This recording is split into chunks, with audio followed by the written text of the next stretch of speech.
This could totally be one of those went looking for copper, found gold stories, except in this case, the farmers in China were actually digging for bat droppings. Yikes! And ended up finding a piece of human skull instead of gold. Huh? Why would people be looking for dung? And more importantly, why is that skull so precious? Almost like gold. Let me break it down for you. First things first, the farmers were just looking for natural fertilizer. That's why they were rummaging in that cave. But instead of bat droppings, they hit a piece of a human skull, ancient, heavy, and fossilized. Scientists named it Maba 1 and dated it back to 300,000 years ago.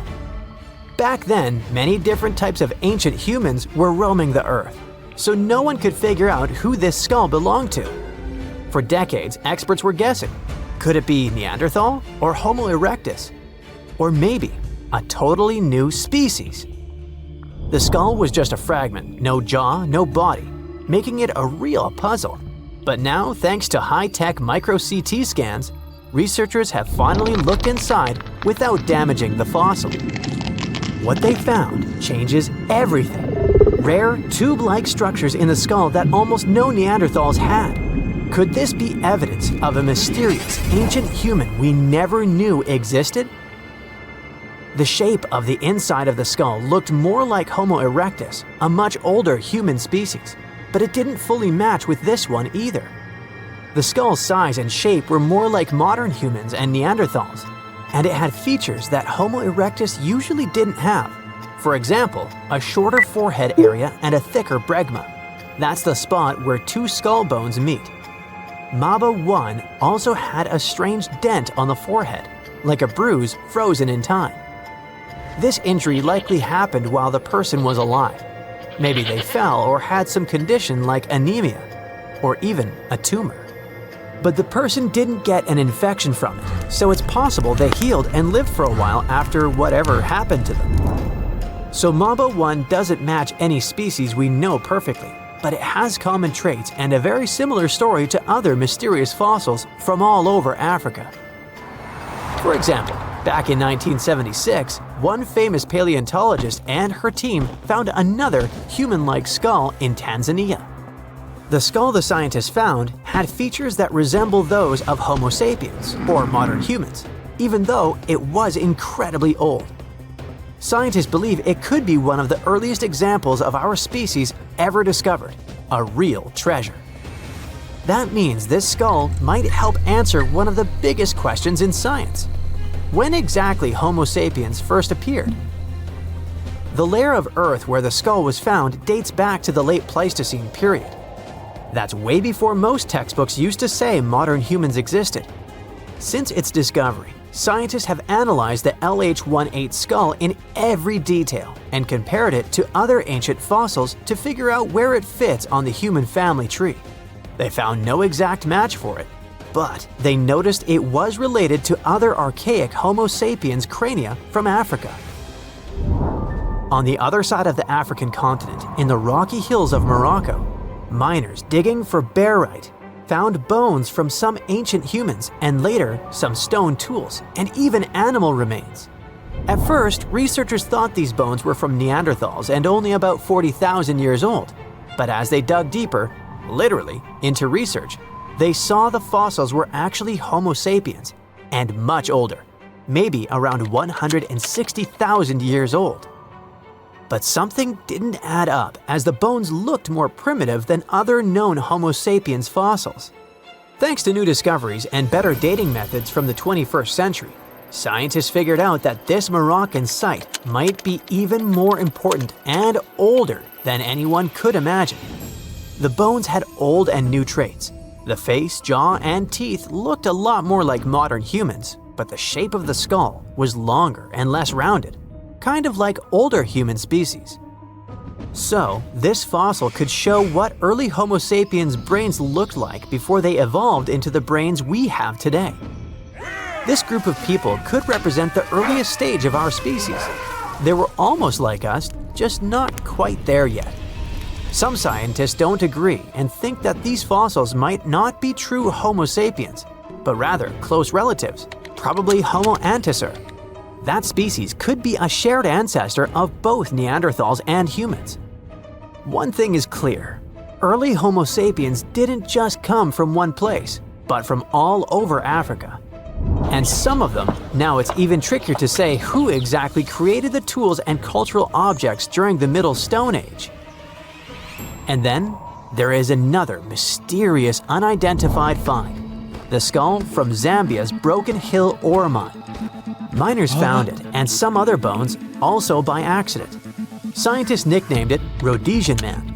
At first, they thought it was like a missing evolutionary link between Homo erectus and Homo sapiens.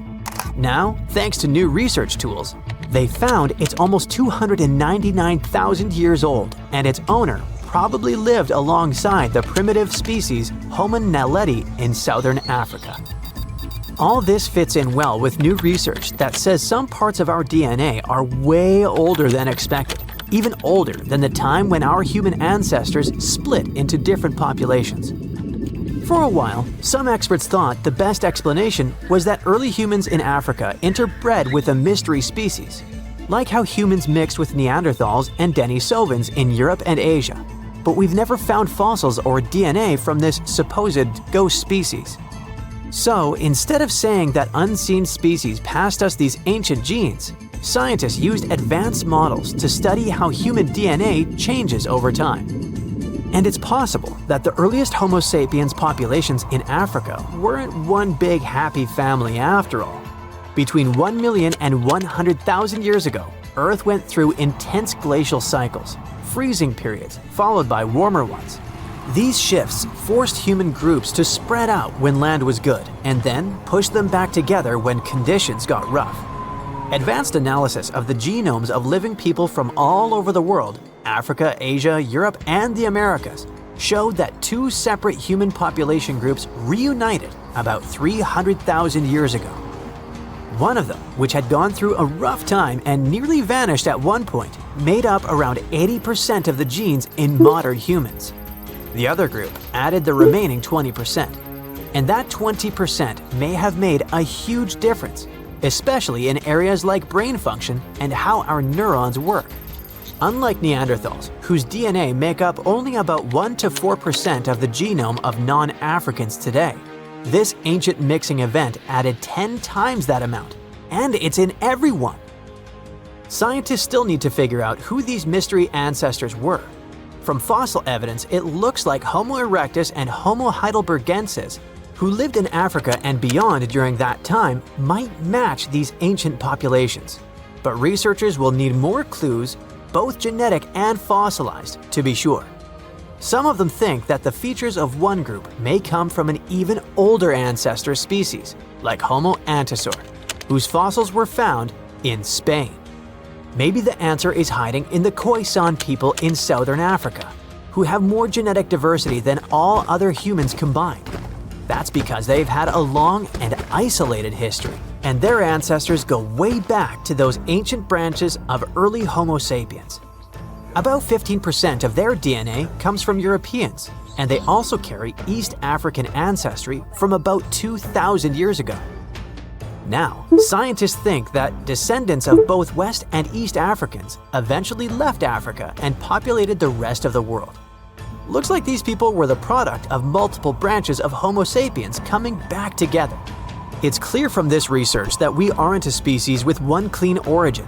Perhaps it's time we stop talking about African ancestry as one thing. Africa is hugely diverse, and so are the roots of humanity.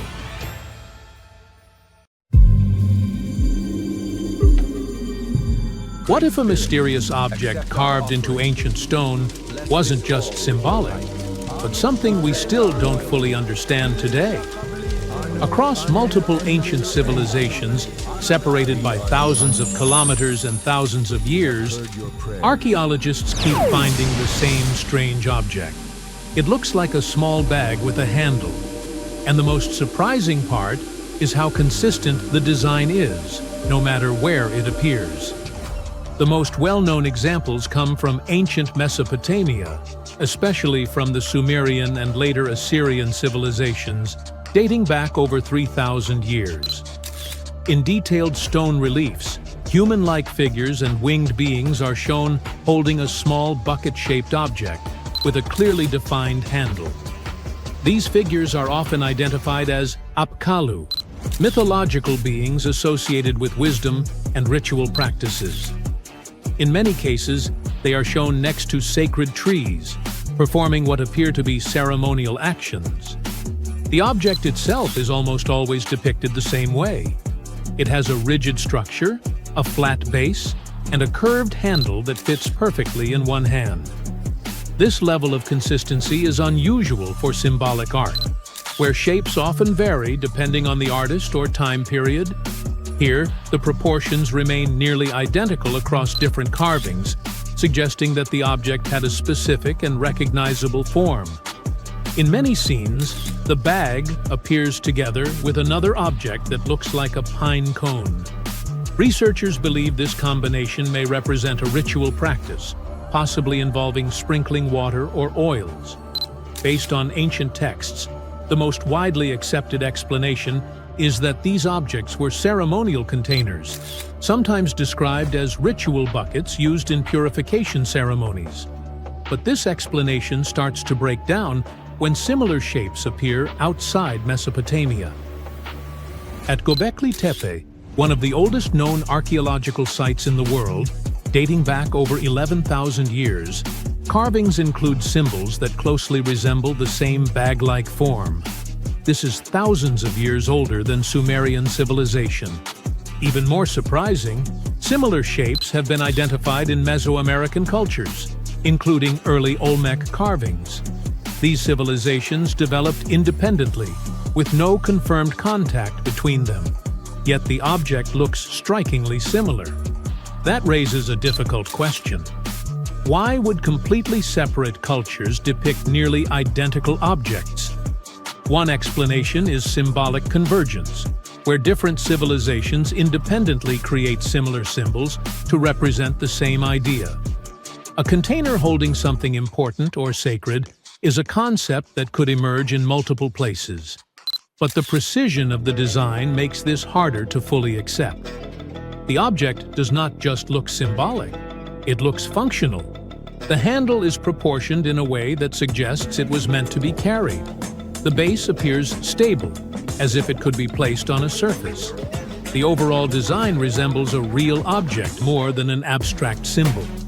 This has led some researchers to question whether we are missing part of the picture. More speculative theories suggest the object could represent lost technology or tools that no longer exist. Others believe it may symbolize knowledge, power, or some kind of transfer between humans and the divine. However, there is no physical evidence to support these ideas. No actual object matching this exact design has ever been recovered. And that detail is important. If these were common tools, we would expect to find at least one surviving example. The fact that we only see them in carvings suggests they may have been ceremonial, rare, or even symbolic representations of something that was never meant to be preserved physically. Another key detail is who is holding them. In almost every example, the object is carried by important or mythological figures, not ordinary people. This suggests it had a specific meaning or role, possibly tied to status, ritual authority, or religious practice. Today, the most accepted explanation remains that these were ritual objects used in ceremonies. But that does not fully explain their consistent design or their appearance across different cultures and time periods. The Sumerian bag remains one of those rare cases in archaeology where the object is clearly visible, widely documented, and still not fully understood. It is not hidden or obscure. It appears in some of the most studied sites in the world. And yet, there is still no single explanation that accounts for all the evidence. Sometimes the mystery is not in what we cannot see, but in what we see too often without fully understanding it. Strange and amazing items are discovered often, but figuring out what our ancestors were up to is pretty tough. Especially when all you have are just some rusty cups and cave drawings. It's no surprise that even the experts in lab coats sometimes make mistakes. But it's not just about dusty plates and huge stones. Sometimes there's even humans with large heads. So grab your digging tools and let's travel back to ancient times to explore incredible societies that even scientists can't fully explain. Sardinia may look idyllic now, but I'm not gonna lie, I wouldn't fancy visiting it 3,000 years ago. Rumor has it, terrible giants roamed around this island back then. People even talk about finding human skeletons over 13 feet tall there, although nobody's ever shown anything to prove it. But the stories will make you wonder because some weird stuff has definitely happened. In 1974, over 5,000 pieces of broken stone artifacts were found in a part of the island called Monte Prama, but instead of being displayed in a museum, they were locked up in an underground vault for about 30 years. Sounds a bit suspicious, doesn't it? When they were finally displaced in 2005, scientists put the pieces together to find statues of 38 giant men standing 8 feet tall. Not quite as tall as the legendary skeletons, but still pretty huge. It's thought these statues were made by the Nuragic people, who lived on the island a long time ago. Besides giant statues, they also built over 8,000 massive stone buildings. Perhaps Nuragic weren't giants themselves, but they definitely liked their things big. I do too. I like a big number of likes on our videos. That would be pretty great. Thank you if you liked this and subscribed. Now back to the video. You and I are pretty smart, but we might not be the smartest humans ever. Actually, we might not even be the smartest species. Since 1913, some skull fossils found in South Africa have hinted at a possibly smarter contender called Boskop Man. This human-like species might have lived as recently as 10,000 years ago. Their skull suggests they had really big heads, which means their brains could have been 30% bigger than ours. Wow! Their average IQ could have been around 149, making them among the smartest 0.05% of people today. But if a Boskop Brainiac was so much smarter, why are they not around and we are? Well, bigger isn't always better, you know. Our brains are a lot bigger than our ape relatives, mainly in the prefrontal cortex. This part helps with high-level tasks like making decisions, remembering things short-term, and being aware of ourselves. The parts of the brain that handle our senses and movements haven't really grown much. So, maybe the Boskops spent too much time dwelling on the past rather than doing practical things like hunting. But this is all just guessing. We really don't know what happened to these clever cousins of ours. Some people even argue that Boskops weren't any different from us, with the only evidence being parts of skulls. The jungle is huge. Did you know the Amazon rainforest is home to about 30% of all the world's plant and animal species? That's impressive. However, the history of one native species, humans, has long puzzled scientists. The mysterious Kasarabe people lived here for hundreds of years and then vanished around 1400 AD. People thought the Amazon only had a few scattered tribes, but recently we discovered big, unusual shapes in the ground called geoglyphs. These might look like simple shallow ditches, but they're actually the remains of a vast civilization that spread over 5,000 square miles and includes about 450 markings. Some as wide as 1,300 feet. That's insane! They likely contained ceremonial buildings and could have hosted up to 1 million people as recently as 550 years ago. Thanks to new technology like LiDAR, which uses a safe laser to map the forest without harming it, we can explore deeper. In 2019, some scans showed miles of raised roads and pathways and even pyramids over 70 feet tall. They found 26 separate settlements, 2 of which were at least 250 acres each. Damn, that's like 330 soccer fields. It's not certain what happened to the Kasarabe people. Maybe European conquistadors drove them out. Maybe the most baffling ancient civilization is one we've never actually found a trace of. Yep. I'm talking about Atlantis, the grand city that supposedly sank into the ocean. The first mentions of Atlantis come from the ancient Greek philosopher Plato, who talked about a great city near the Strait of Gibraltar. But for ages, everyone just thought Plato made up Atlantis as a perfect version of his own Athens. So why, about 12,000 years after it supposedly vanished, do we still wonder if it might be real? Well, in the 19th century, U.S. Congressman Ignatius Donnelly wrote a book giving 13 reasons why he thought Atlantis was more than just a myth. Then, in 1965, some folks thought they actually found Atlantis when they discovered the Richat structure, a massive 25-mile-wide dome in Mauritania, Africa.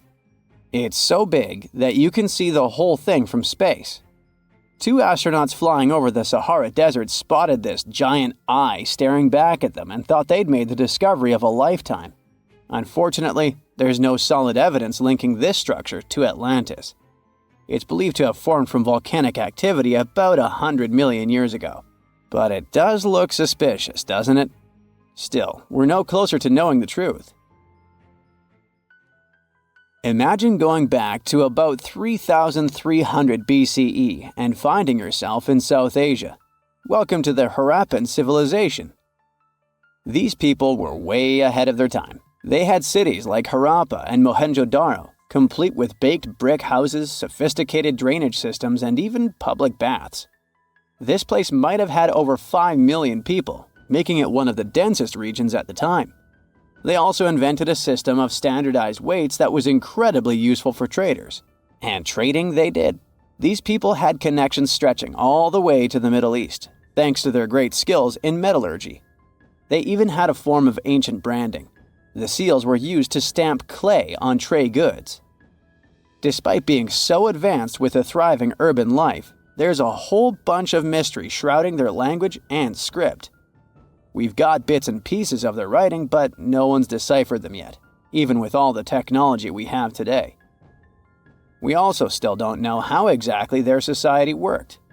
It looks like they didn't flaunt their social status as much as other civilizations. No grand palaces or massive monuments. Instead, their largest buildings might have been granaries. They sure were practical. Unfortunately, all good things must come to an end. Around 1800 BCE, this bustling civilization started to decline, possibly due to shifts in river patterns. As the environment changed, the Harappans packed up, moving towards more hospitable lands. Ever heard of the Minotaur?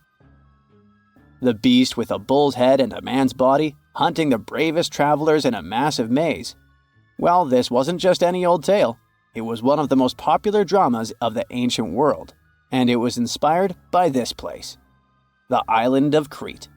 The Minoans lived here during the Bronze Age. They had stunning palaces, amazing frescoes, and a culture so rich it still fascinates historians to this day.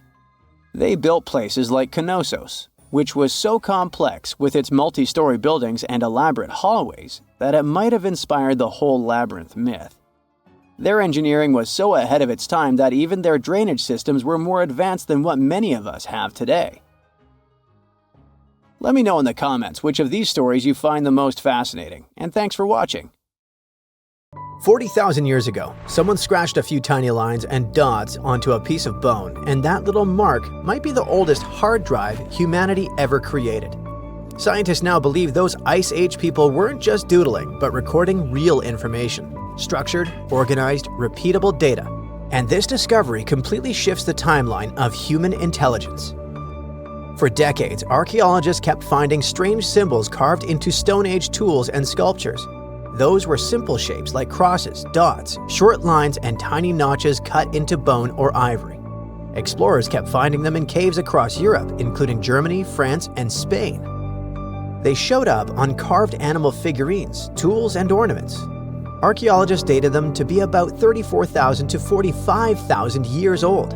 That means people created these symbols during the Ice Age, when glaciers covered huge chunks of the planet, and mammoths still wandered the plains. For a long time, researchers believed these signs meant nothing in particular, maybe decorations, maybe tribal art. But a new computational study led by a linguist and an archaeologist showed it was more about data than decoration. The team analyzed more than 3,000 individual symbols carved into around 260 artifacts. They studied every mark and fed them into statistical models, the same type of mathematics researchers use to study language patterns or train artificial intelligence. The goal wasn't to translate the signs yet. Nobody knows exactly what they mean. Instead, the scientists looked at something called information density, which means how much meaningful data you can store in a sequence of symbols. When the researchers ran the numbers, they saw that the symbol sequences had almost the same information density as Proto-Cuneiform. That's the earliest writing system known from ancient Mesopotamia around 3000 BCE. It was roughly 40,000 years later. So, some signs in these Ice Age carvings repeat again and again in predictable ways: cross, cross, cross, line, line, dot.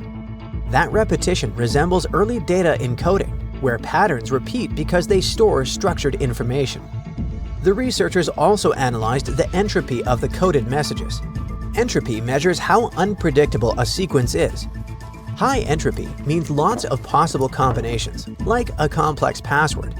Low entropy means predictable repetition, and it looks like the Ice Age symbol systems have entropy levels very close to early Proto-Cuneiform tablets. That means the amount of information those carvings could store roughly matches the earliest writing records from the first cities. It proves that humans didn't just suddenly invent writing out of nowhere 5,000 years ago. Instead, humans spent tens of thousands of years experimenting with symbolic encoding systems and gradually increased their complexity until true writing was finally invented. One of the most interesting examples of such a coded message comes from a cave in southwestern Germany. Archaeologists discovered a tiny mammoth figurine carved from mammoth tusk ivory, small enough to fit in your palm. There's a neat row of engraved crosses and dots running along its surface. Another object, called the adorant, is a thin ivory plate. Found in a different German cave, has a strange mythical creature that looks part human, part lion on it. The figure stretches upward like it's worshipping something, and across its body, someone carved rows of tiny dots and notches with careful spacing. Then there's the famous lion-human sculpture. If you look at the arm closely, you can see evenly spaced cuts along the limb. These marks seem intentional, deliberate, almost rhythmic. They look less like decoration and more like entries in a ledger. It makes those artifacts something like USB drives made of ivory. And because these ancient USB drives appear in different regions of Germany and in other parts of Europe, it could mean that Ice Age humans may have shared such symbolic messages across huge distances. Those hunter-gatherers living thousands of miles apart probably recognized the same patterns scratched into bone tools. Of course, scientists still don't know the exact meaning of these symbols. They could represent seasonal calendars, migration cycles, clan markers, or some concepts tied to rituals. So the most important discovery for now isn't the translation, but the structure of the signs that behave like a system. This coding system isn't the only proof that ancient minds invented complex systems long before modern technology arrived. There's a thick oval slab of limestone in a museum in the Netherlands. Archaeologists dug it up in the late 1800s and assumed it was some kind of Roman game board. The problem was that nobody could figure out the rules. The carved lines didn't match any known ancient game. Only in 2026, researchers finally solved the mystery with help from artificial intelligence. If you look at the stone closely, you can see that certain grooves on it are slightly deeper than others. It means that people slid pieces across those lines repeatedly, and the stone wore down over time. Conservation experts created extremely detailed 3D scans of the limestone surface to analyze those wear patterns. Those scans showed differences in depth smaller than a human hair.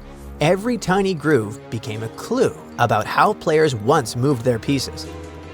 Then, the team brought in a special AI game simulation system designed to understand board games.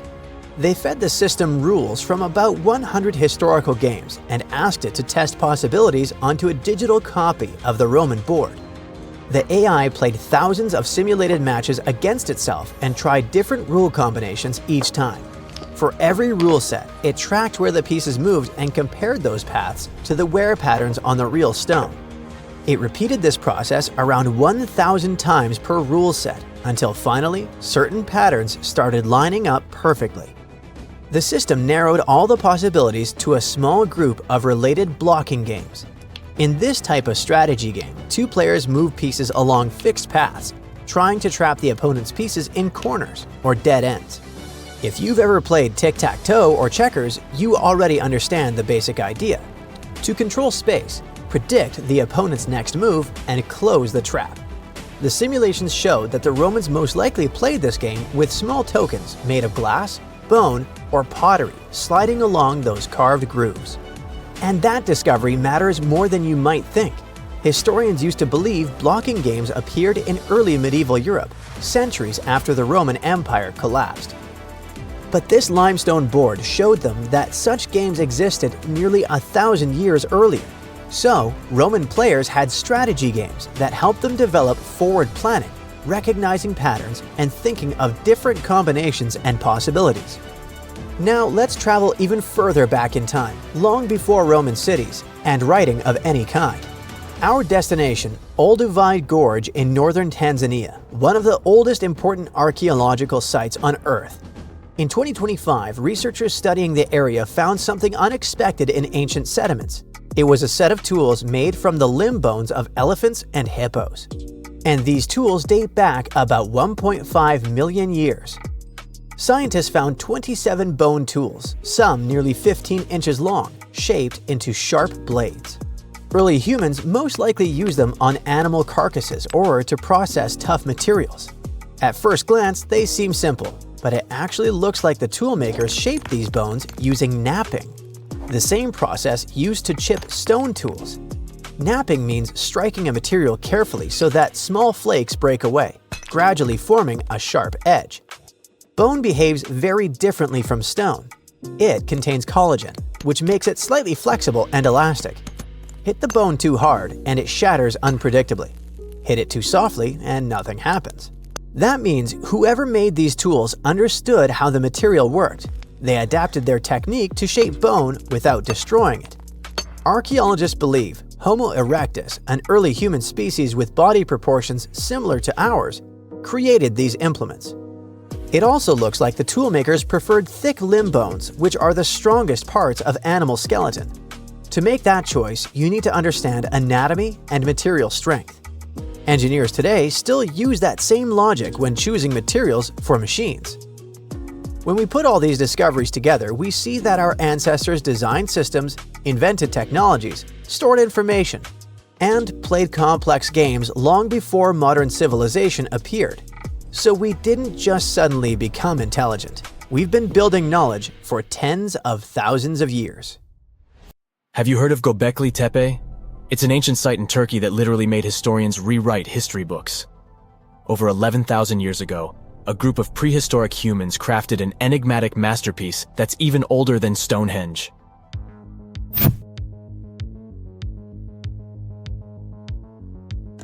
Before its discovery, archaeologists believed that people didn't know about iron and weren't good at making pottery.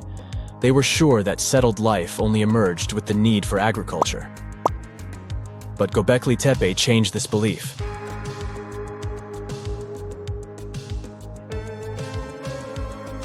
The place has revealed that it was the temple that paved the way for a settled life, not agriculture. Until this discovery, researchers believed that farming was the catalyst for sedentary living. Meet Professor Schmidt, the guy whose findings changed this theory. He managed to prove that hunter-gatherer communities laid the very foundations of this way of life.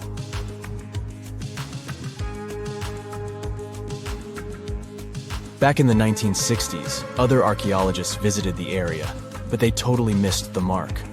While surveying the region, they stumbled upon a hill with scattered limestone slabs and concluded it was just an old burial ground from medieval times. Little did they know that there was so much more to uncover.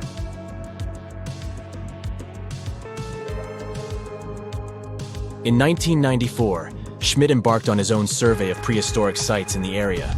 Surprise! He instantly realized he had discovered something truly extraordinary. Unlike the nearby flat and barren plateaus, Göbekli Tepe had a gently rounded top, rising 50 feet above the surrounding landscape. Funny enough, the translation of this place's name is Potbelly Hill. Schmidt was sure only humans could have made something like this.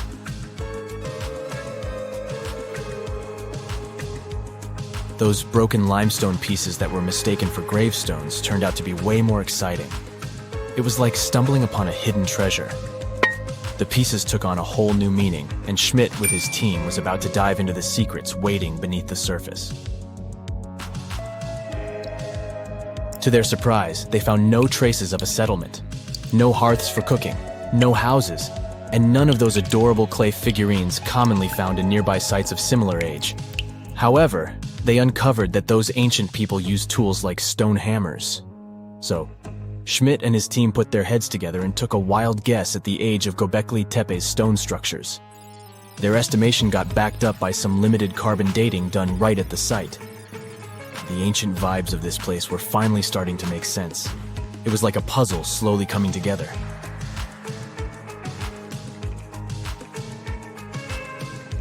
You may think that back then, people didn't have special tools to create something as cool as Göbekli Tepe. Not true. Turns out, these prehistoric folks used flint tools instead of fancy metal chisels. They were also skilled at chipping away softer limestone and crafting pillars right on the spot. Afterward, they carried the pillars a short distance to the summit and placed them upright. Once the stone rings were complete, they covered them with layers of dirt. Over time, they added new rings, and voila! You've got a cool hill to impress people in the future.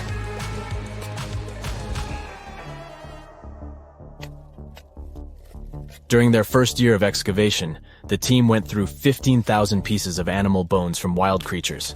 These people didn't have pet animals or grow their own food. They hunted wild animals for their meals. But things were about to change, because the place had everything they needed to start farming. Scientists say they had wild sheep and wild grains that could be domesticated. And guess what? Just 20 miles away, geneticists found evidence of the world's oldest domesticated strains of wheat at a prehistoric village.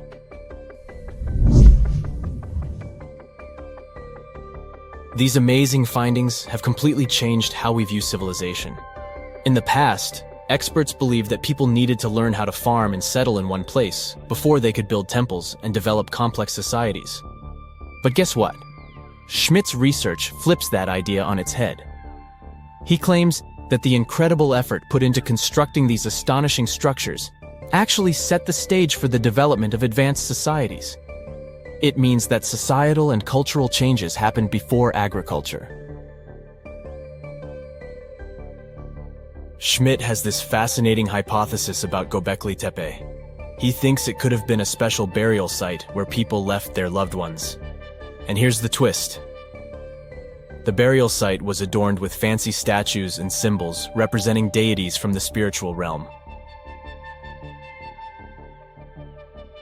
The idea that Göbekli Tepe could have served as a sacred place adds another layer of complexity to the whole story. While the site's true purpose may remain elusive, Schmidt's insights invite us to consider the profound interplay between life and the afterlife, and the deep reverence ancient hunter-gatherer societies may have had for their departed ancestors.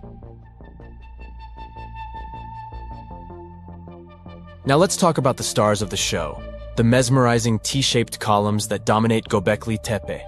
These mysterious structures range from 10 to 20 feet tall and most likely represent stylized human figures. But one figure stands out from the rest, the three-dimensional lion relief. This depiction really fires up our imagination. Why? Because it hints at the possibility that lions roamed Anatolia during the Neolithic period.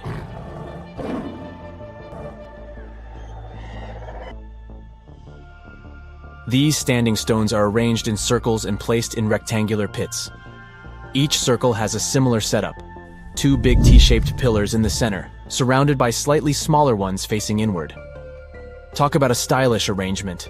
These towering pillars reach a whopping 16 feet and weigh between 7 and 10 tons. Some pillars are plain and simple, while others are like works of art with intricate carvings. Foxes, scorpions, and vultures come to life, crawling and twisting on the pillars' sides. But it's not just animals depicted on these stones. Some pillars have abstract shapes representing humans, and even small carvings of clothing items. Some of them even have belts. Now, there's one pillar that stands out from the rest like a rock star.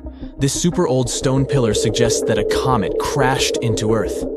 It happened during a chilly period that lasted about 1,000 years. Previous studies examining Greenland ice cores hinted at this comet theory, but now the carvings at Göbekli Tepe prove it right.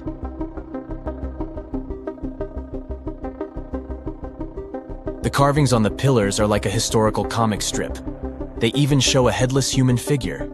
Researchers fed the images into a computer and discovered their connections to constellations, indicating that this temple might have been an ancient observatory. It's like our ancestors were trying to document this cataclysmic event in their own unique way. Archaeologists have been excavating and researching Göbekli Tepe since the mid-1990s, peeling back layers of history and providing us with a deeper understanding of the intricate relationship between various elements. They have no plans to stop the whole process for another 150 years. Who knows what else they'll find? You see, Göbekli Tepe has been labeled purely as a ritual site with no signs of domestic activities. We were led to believe that the absence of water meant it couldn't support semi-sedentary communities. But scientists believe it's time to shake things up and approach Göbekli Tepe with fresh eyes. It's time to question what we believed before and use new evidence and different ways of thinking. Like, there might have been a group of people living in the area who didn't stay in one place all the time. They moved around a bit but still had their own civilization, living in the area semi-sedentarily. Göbekli Tepe is not just home to a single temple, but an astounding collection of over 20 ancient structures. As archaeologists delve into the depths of this wonder, they are unraveling its unique layout, featuring two prominent focal points at the heart of each establishment, complemented by smaller structures and dividing walls. What's even crazier is that in this area, there are over 200 obelisks, which are narrow tapering monuments. The Sahara Desert is like a Mad Max movie. Scorching heat, endless dunes, and an overall barren wasteland. A place where no one could live, right? Well, forget all you know about it. Because 5,000 years ago, the Sahara was a lush paradise of grasslands, lakes, and rivers, and the home of a ghost civilization that vanished without a trace. Our tale begins in the 1930s. When a Hungarian explorer stumbled upon a cave in the middle of the Sahara. Inside, he found something bizarre: ancient rock paintings of people swimming in a lake, surrounded by giraffes, hippos, and crocodiles. At the time, everybody shrugged it off as some symbolic depiction of the afterlife, because really, who would imagine a lake in the Sahara? Well, fast forward some 70 years later, when a group of archaeologists made a discovery that flipped the script. In a rock shelter in Libya, they unearthed 15 mummies, along with baskets, ceramic pots, and other everyday items. This may look like prehistoric junk to most people, but to archaeologists, it was like uncovering a key piece of evidence. Those people weren't just passing through, they lived here. You see, those weren't just any mummies. They were some of the oldest naturally mummified humans ever found, dating back over 7,000 years. Take that, Egypt. Two of them still had readable DNA, preserved thanks to a rare natural mummification process, almost a miracle considering the Sahara's climate's ability to turn everything into, well, beef jerky. Scientists struggled to understand where those mummies came from for a while, because the mitochondrial DNA they recovered was not helpful at all. But thanks to scientific progress, they eventually managed to do a full genome analysis that revealed some weird secrets. Those people belonged to a human lineage that was completely unknown, and they lived isolated from the rest of humanity for thousands of years. For decades, researchers assumed that the place where they lived, the Green Sahara, was like a prehistoric highway, a lush corridor that humans and animals used to migrate between sub-Saharan Africa and the Mediterranean. But the mummies demolished that theory, like a hippo sitting on a sandcastle. Their DNA showed zero genetic mixing with sub-Saharan and Eurasian migrants, keeping their genes pure for 7,000 years. Their closest genetic relatives weren't their neighbors living right below the famous desert, but some ancient hunter-gatherers from Morocco, and even some guys that lived in the Czech Republic, when it wasn't even a country yet, 50,000 years ago. We're not out of the woods yet because those mummies also carried some teeny tiny traces of Neanderthal DNA, just 10% of the amount found in modern Eurasians. Now, if you paid attention in school, then you know that Neanderthals lived in Europe and Asia, and early humans only mixed with them after migrating out of Africa. But those green Sahara folks never left Africa. So how did they get Neanderthal genes? The leading theory is that their ancestors mingled with Neanderthals in North Africa 50,000 years ago before settling in the Sahara and cutting off contact with the outside world. Archaeologists also found cattle bones and tools made of stone and wood at that rock shelter, proving that those people led a thriving pastoral lifestyle. This discovery made scientists scratch their heads for a while because, you see, animal domestication was not developed in Africa. So how did they learn it if they never mingled with anyone? Did they have ancient YouTube tutorials? Probably not. The researchers believe they must have traded knowledge with neighboring groups, but just knowledge, no saliva. It's almost too hard to believe that no outsiders mixed with them. After all, who wouldn't want to live in a thriving civilization in the middle of a green paradise, drinking milk, eating meat, and even using animal blood as a protein source? Ooh, yummy. They didn't have to hunt for every meal, thanks to their livestock, and the abundant water made life pretty sweet. And yet, they never married outsiders. Why? Maybe it was a cultural choice to never date outside their own group. Or maybe the landscape itself kept them isolated. This is where scientists place their bets. They believe that the dense forests and rivers that existed in the Green Sahara acted like nature's no trespassing sign, creating a geographical barrier that isolates animals, plants, and whole societies. This isolation is the reason why their genes were so unique. These guys weren't swapping spit with anyone else. But this genetic time capsule almost didn't survive. For most of the last ice age, the Sahara was even harsher than today, a true dead zone where humans couldn't survive. 70,000 years ago, even the toughest people disappeared, retreating to the Nile Valley and the Mediterranean coast. Why? Because Earth was a climate bully. Massive glaciers stole all the moisture, weakening monsoons until rain clouds barely reached North Africa. Then came the knockout punches. Armadas of icebergs flooded the North Atlantic, triggering devastating droughts each time. This was the Sahara's ultimate keep-out era. Now, you're probably wondering how in the world the Sahara turned green after all this, and then went back to being a desert again. Well, it all started 15,000 years ago, I wasn't around then, when Earth was shaking off the last ice age. Our planet's axis was a bit wobbly, and because of that, the northern hemisphere got closer to the sun, getting extra sunlight and heat. This eternal summer turned North Africa into a giant moisture magnet, pulling water from the Atlantic and making it all rain down on the Sahara. The result of this ridiculous amount of rain was a lush savanna, complete with lakes the size of small countries. But the African humid period was not just a one-time miracle.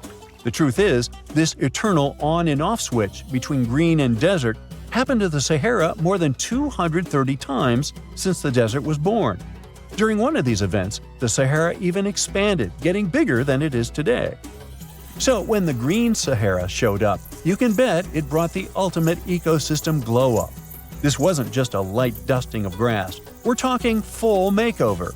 The transformation was so complete, it even reshaped animal populations.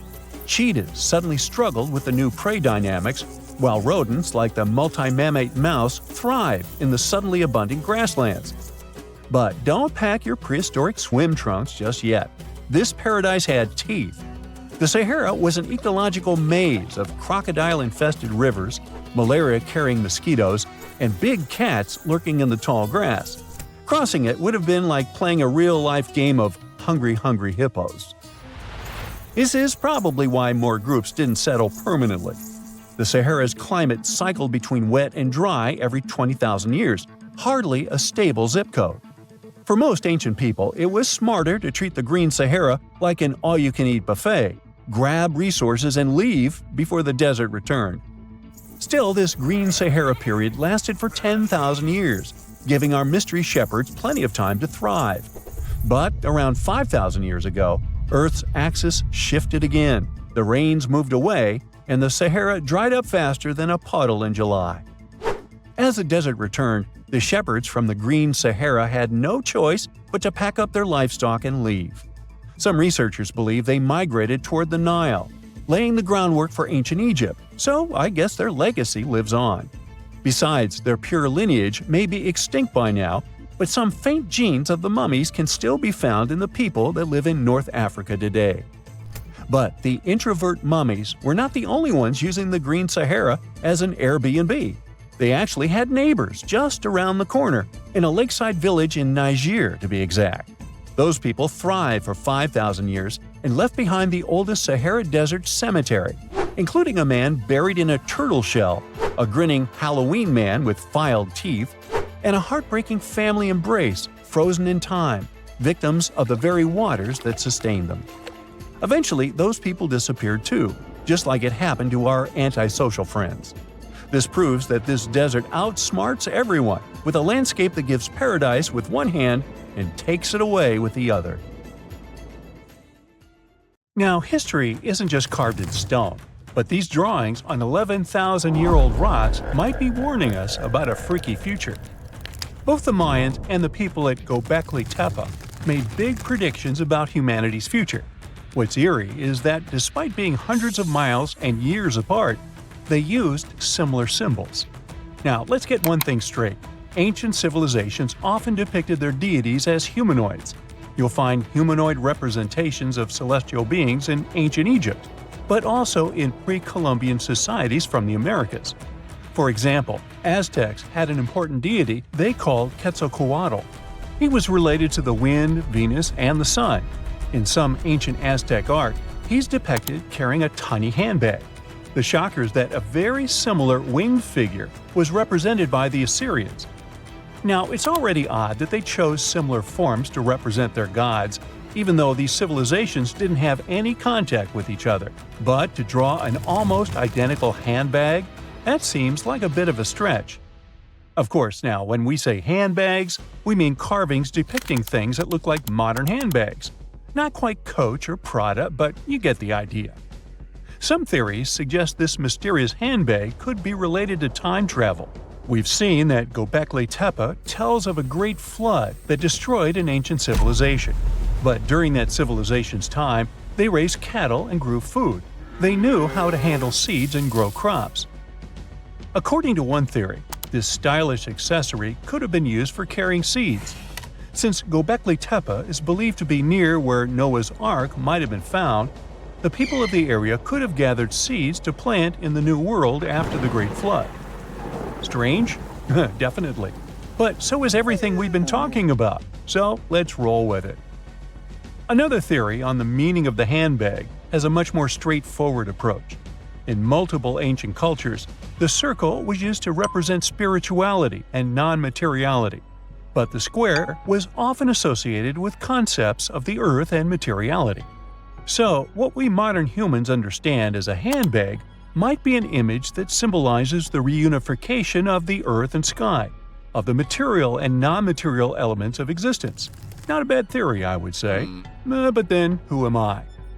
Some researchers, like Graham Hancock, are not convinced with these previous explanations.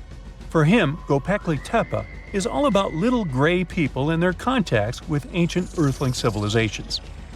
You see, right in the middle of this ancient site, there's a special pillar called Pillar 43, or Enclosure D.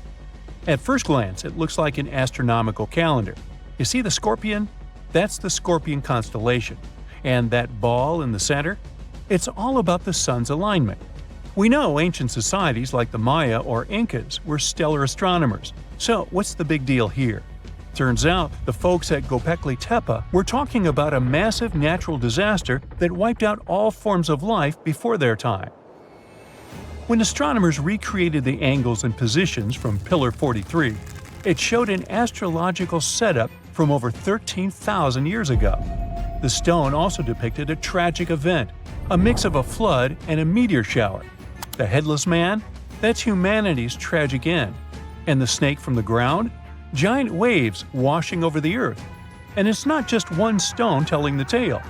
Pillar 56 shows more of the Younger Dryas event, or as it's called, the terror from the sky. You see animals fleeing and waves crashing as the meteor shower hits. But wait, while Pillar 43 gives us the exact date of the last disaster, Pillar 18 in Enclosure D gives us the date of the next possible wipeout. The art depicted in this pillar zooms in on the constellation of Aquarius. Now, you might have seen the movie The Age of Aquarius or heard some woo-woo theories about how we're entering this phase right now. You see what I'm driving at? Göbekli Tepe might be giving us the date of the next disaster so that we have time to prep for it. These images could be a survival guide for humanity. Or not. Now, this would be bananas if it weren't for one piece of evidence. Let's check the facts. The Enki comet, discovered in 1786, used to be part of a megacomet, 100 miles wide, made of ice, metal, and rock. It broke up and formed a debris field. Now, instead of one huge comet, we've got millions of smaller ones. When the Earth passed through that debris, the folks at Göbekli Tepe saw a firestorm of comets, all coming from the Aquarius constellation, just like on Pillar 43. Now, here's the supposed scary part. We pass through that same debris field every year. If you're watching this in September, October, or November, we're flying through it right now. It could happen that these debris fall onto the surface of the Earth all over again, repeating history. But so far, that's just a theory. The mind-boggling question is, how did the people at Göbekli Tepe know about an event that happened before they were all born? In 2019, excavations kicked off at Karan Tepe, about 40 miles from Göbekli Tepe. But research suggests it might have been settled even earlier. Göbekli Tepe seems to have been a place of worship or an observatory, but Karahan Tepe shows signs of a structured society. Excavations at Karahan Tepe reveal artifacts like intricate carvings, tools, and even possible remnants of buildings. This suggests that these people were not just hunters and gatherers, but had a structured society with spiritual or ceremonial practices. In 2020, researchers started unearthing several other settlements in the area, indicating that Göbekli Tepe was part of a huge metropolis. The whole site is known collectively as Tas Tepler. The thing is, the math around all this has scientists baffled. Around that time, Earth was just leaving its last ice age, and scientists used to think Stone Age civilizations were primitive. But evidence keeps showing up, proving that wasn't the case. For Göbekli Tepe to have existed with that level of tech 12,000 years ago, there must have been an even earlier civilization. That kind of tech doesn't just pop up out of nowhere. And hey, we've got plenty of other proof of advanced societies. Take the Mayans, for example. Recent discoveries have shown they were even more advanced than we previously thought. They built massive cities with roads up to 130 feet wide, painted white to guide travelers at night, a feat you'd expect in places like Portugal or England. These roads, sometimes elevated over swampy ground, formed a network of over 964 settlements, like a giant spider web. A bunch of scientists turned their eyes on this theory, but it could be the connecting point of everything we've been speculating about in this video. After all, the people from the sky could have come down and told the people from Göbekli Tepe about the destruction of a more ancient civilization than theirs. Or not. Remember, don't give up your critical thinking just because you see something on the internet. Anyway, Göbekli Tepe raises suspicions just as Stonehenge and the Great Pyramids of Egypt. When we mix little green aliens into the equation, it explains one way that surreal engineering feats were possible in these sites. But it also underestimates our human ancestors and their thinking abilities. One of the main characteristics of Göbekli Tepe's architecture are the T-shaped pillars. The heaviest of them weigh 20 tons and are around 20 feet. These pillars were erected perfectly, without so much as a dent in them. Sure, that's pretty hard to do without modern machines. But hey, maybe they figured it out and built it after much effort. Now, in case you don't know what I'm talking about, this old pal is supposed to have cracked the secret of the pyramid builders in modern-day America. He used it to build his own castle and other mesmerizing structures. So, hey, I guess we'll have to keep digging to find out the actual facts about it all, huh? There you are, trekking across a desert on foot. It's hot, you're terribly thirsty, and now you gotta walk around this stupid wall. Wait, a wall in the middle of a sandy, lifeless nowhere? Exactly, a wall in the northern Saudi desert. Archaeologists have just made a super exciting discovery, and what they found was not just a single wall. No, it was a whole ancient walled city that might date back to 2400 BCE.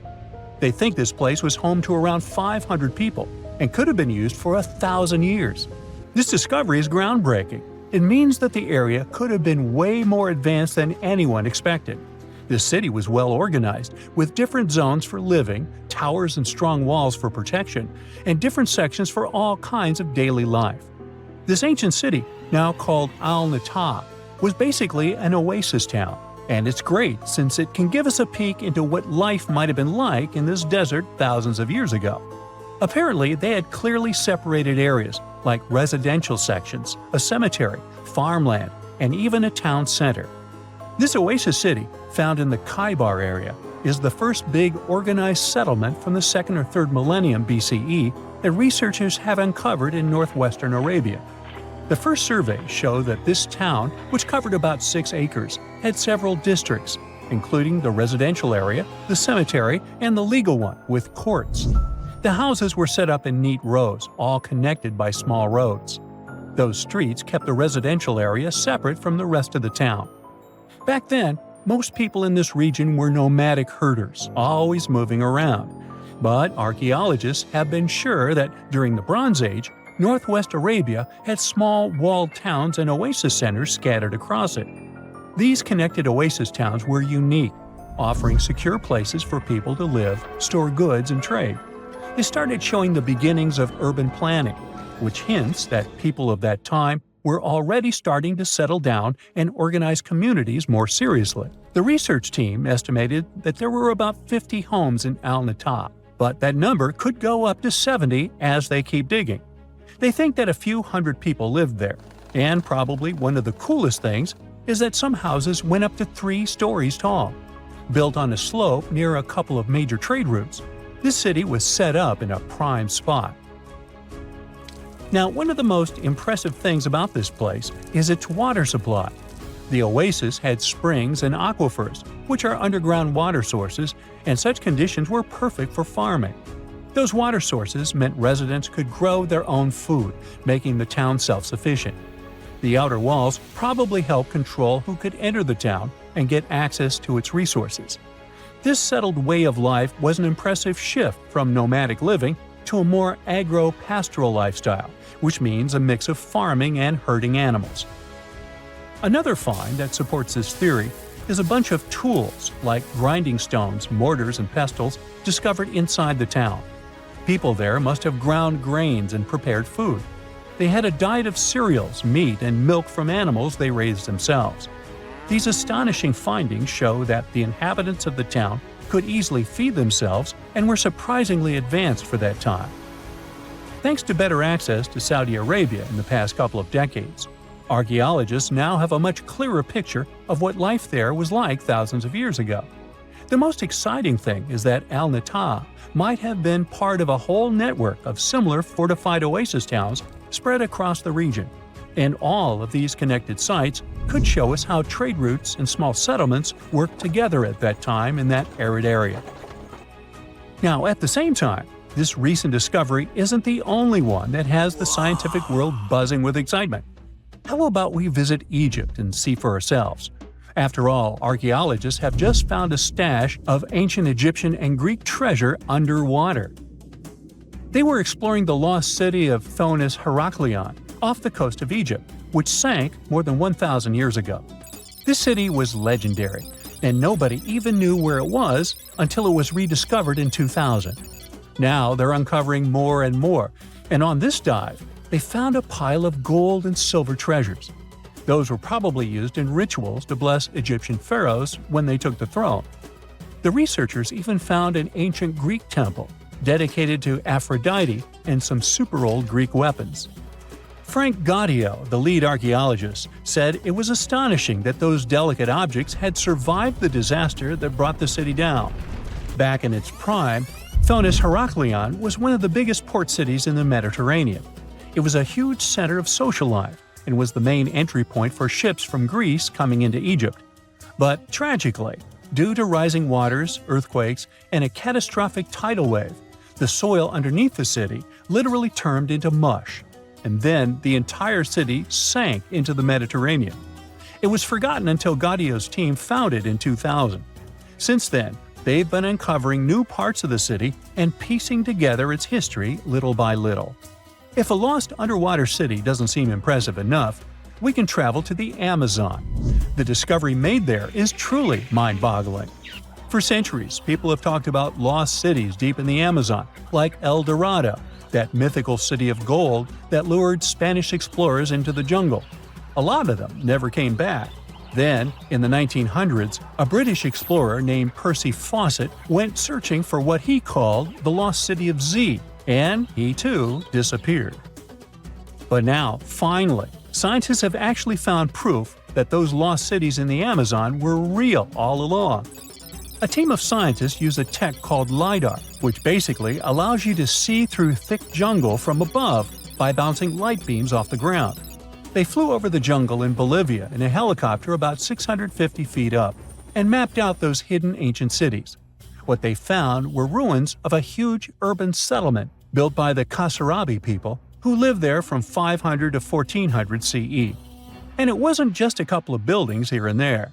No, the LiDAR maps revealed massive urban centers, pyramids, platforms, roads, canals, and causeways, all carefully laid out. Turns out the Amazon wasn't just an untouched jungle. It was once home to big, complex cities. A scientist from the German Archaeological Institute explained that Europeans had long ignored the possibility of ancient Amazonian cities, but the LiDAR maps showed they were wrong. The new maps have revealed 26 sites, including 11 that no one even knew existed. Researchers have discovered two main city sites, Landivar and Kotoka. They had massive moat causeways stretching out like spokes on a wheel, linking the main cities with smaller surrounding settlements. Some of the canals even connected the cities to rivers and a big lake, which allowed water to flow through the area.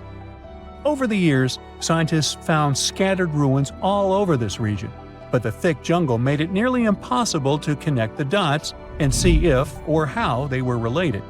With LiDAR, the whole layout came to life, showing that those sites were part of a much larger organized urban system. It's now also clear that the sites had a greater meaning, since everything is lined up in a way that could be symbolic of the spiritual beliefs of the inhabitants. The Kasarabi culture isn't as famous as the Maya, but they had a thriving society in an area that faced huge challenges, like yearly flooding.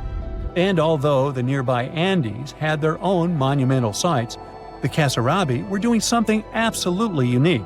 They even had reservoirs to store water, which suggests they might have been dealing with occasional droughts, which is pretty unusual for the Amazon.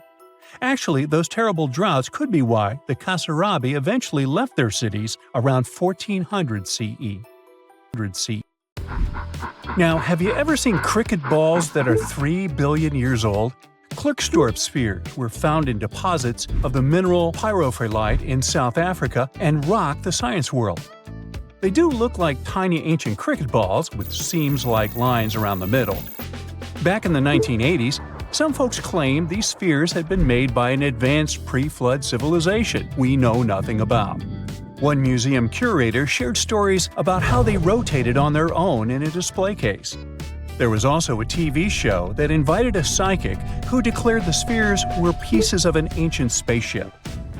But according to geologists, these spheres are actually pretty common concretions or spherical objects formed by different minerals than the surrounding rock.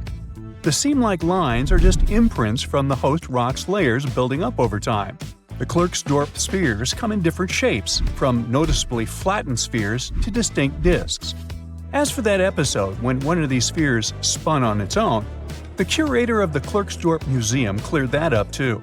He said that when he put one sphere on its glass shelf when a journalist came to visit, the sphere naturally rotated a bit because it's round. The area where the museum is located often experiences earth tremors from gold mining activities nearby. The oldest known human-like footprints could be 6 million years old. They were found on the Greek island of Crete in 2002. If the number is correct, it would mean that early human ancestors may have migrated between Europe and Africa much earlier than we previously thought. This doesn't mean Africa is not the cradle of humankind, though. It could just prove that early human ancestors moved back and forth between continents. Some researchers believe the footprints were left by a bipedal creature possibly related to an early human ancestor nicknamed El Greco. According to scientists who studied them, the footprints have a very human-like shape, with 5 toes and a parallel big toe. Some scientists are skeptical about it and suggest the prints might be from a late European ape. The new study analyzed fossilized marine microorganisms found in the sedimentary rocks to determine the footprint's age and prove it's actually 6 million years. The next amazing find that keeps scientists entertained is the Dorchester plot. It's a beautifully crafted metal vessel with some fancy geometric designs embossed in shiny silver. The pot was discovered in, who could have thought, Dorchester in 1852 under quite unusual circumstances. During a powerful blast, the pot broke into 2 pieces. Scientists believe it was originally embedded within a rock or boulder known as pudding stone. The rock from which the Dorchester pot emerged is dated to be around 500 million years old, so it could mean the pot itself is also that old. The current and less exciting theory suggests that the Dorchester pot is a Victorian-era candlestick holder. Such things were really trending back then, so it's not a surprise to find such fancy household item from that time. The Dorchester pot falls into the category of ooparts, or out-of-place artifacts. Those are objects that seem too advanced for the time period they're supposedly from. If we accept that the pot is 500 million years old, then whoever made it was way ahead of their times in terms of crafts and tech. One extra mystery is that the pot has an engraving of a plant that most likely disappeared from Earth over 100,000 years ago. Sounds like good proof the pot is really extra old. Now, it looks like the oldest map in Europe is a stone from 4,000 years ago. This Bronze Age slab was found in France in the year 1900 at an ancient burial ground. The carvings on the slab show in 3 dimensions the River Odey network with a fantastic accuracy of around 80% over an 18-mile stretch. There are other stone-carved maps around the world, but this one is unique because it shows a specific area to scale. Looks like the slab's carvings don't just map rivers and hills, but also settlements, barrow sites, and field systems. Archaeologists say the slab wasn't used for navigation, but rather to symbolize power. The detailed markings on the slab might have served to illustrate the domain of a local ruler, possibly a prince or king, to show their control over the territory. When the ruler lost power, the slab was likely repurposed as part of a burial vault. The unique artifact was stored in the cellar of a museum. For decades, no one even noticed until several scholars read older reports about the slab and decided to check it out. They conducted a detailed analysis using 3D techniques. Their research proved that the creators of the slab had not only etched lines into the rock, but also modified its surface to reflect the topography of the landscape with high accuracy. The Salzburg cube, also known as the Wolf's Egg Iron, was discovered in the late 19th century in Austria. Now, don't let the name mislead you. It doesn't look like a cube at all. It's more like a rounded object with 2 flat sides. Down the middle, there's a groove, and the surface is covered with pits and craters. This unique appearance is the reason why many people think it might be something out of this world. Workers accidentally found this artifact when they blew apart a piece of coal. The coal seam it came from is thought to be over 60 million years old. The Salzburg cube moved between museums, mysteriously vanished in the early 20th century, and then showed up again. A professor from Bonn University suggested it might be from a meteor, but they found no evidence of elements that you'd normally see in meteorites, like cobalt or nickel. Then researchers thought it must be a human-made object, possibly a Victorian-era candlestick holder. No one knows the true story of the cube or its current location. Yep, it disappeared again. Have you heard about the Meister print? It's a fossilized sandal print discovered in 1968, and it has sparked a lot of intrigue. There's a trilobite inside the print, which supposedly went extinct around 500 million years before humans even existed. But many historians think this age is an exaggeration. When Meister found the fossil, it was authenticated. But the scientist who did it didn't confirm it was a human sandal print. He only agreed there was a trilobite there. When another scientist visited the site, he found a 6-inch impression he believed was from a child's moccasin. But the footwear seemed to be new. So, could it be evidence of time travel? Proof that humans existed millions of years earlier than we thought? Or a sign that someone else visited early Earth? Or is it just a rock formation that looks like a sandal print? We still don't have the answers. Back in June 1936, a couple was walking along Red Creek in London, Texas. London, Texas? Yeah, when they stumbled upon something unusual.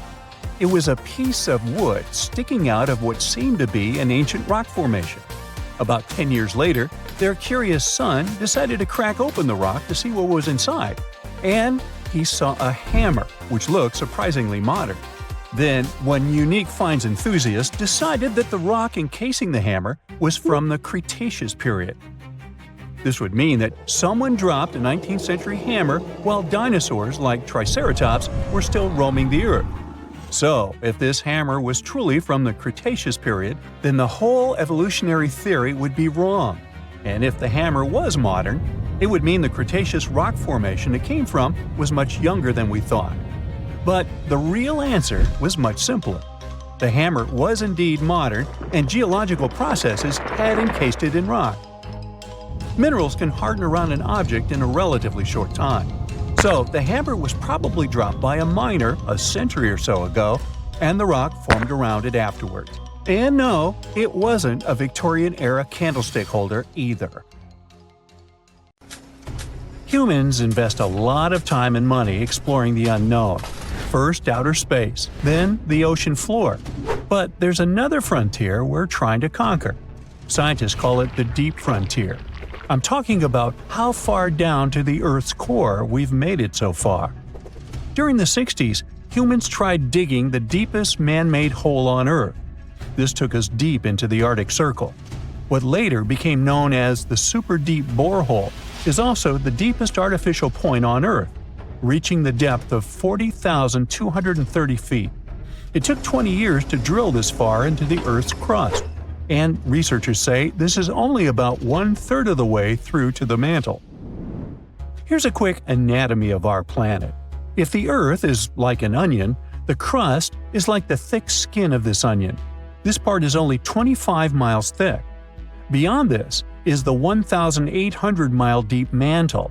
And after that, right at the center of the Earth is the core, which is made up of 2 layers, inner and outer. Now, can you guess where on the planet the crust is at its thinnest? On the ocean floor. When American scientists understood that, they started drilling holes on the seabed. This gave way to Project Mohole. It began in 1961, but their technology to drill deep holes on the ocean was really bad. They had to improvise. They installed a system of propellers along the sides of their drill ship to keep it steady over the hole. The main challenge was to drill as vertically as possible. Otherwise, that deep hole would look more like a deep maze. Both the Kola Super Deep Borehole project and the Project Mohole came to an official stop in the years that followed. But hey, humans have built some pretty deep stuff underground.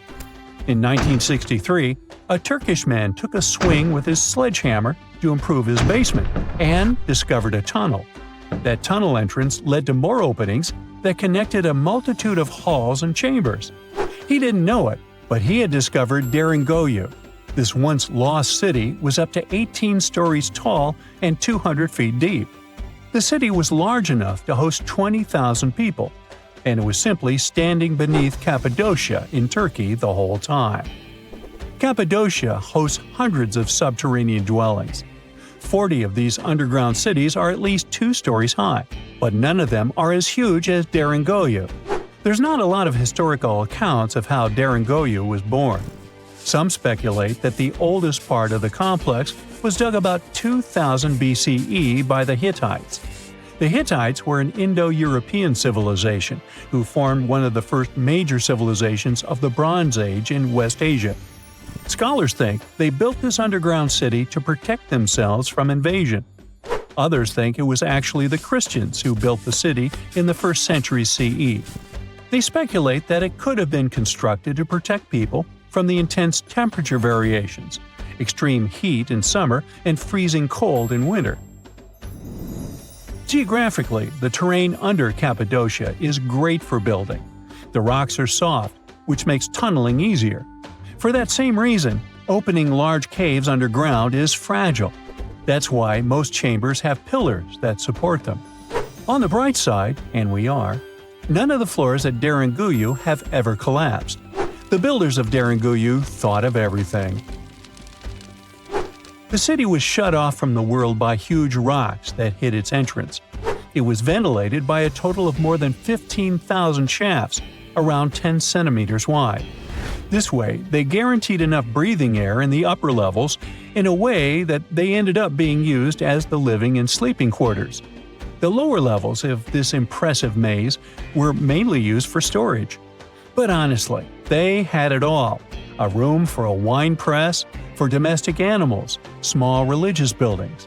They certainly didn't spare any efforts to make that underground city as complete as an above-ground one. Now, speaking of impressive underground stuff, Switzerland has the longest tunnel in the world, built here on the Swiss Alps. This absurdly huge tunnel was built over 8,000 feet below the surface. Check this out. This is what the Gotthard-based tunnel looks like. The first idea to build the tunnel was put forward as early as 1947, but construction only officially began in 1999. It took them years to approve the project and then scout for the perfect location. Even so, the 73 different rock types that compose Massif turned the construction into a real challenge. Some of the rocks were as hard as granite, and others were as soft as sandstone.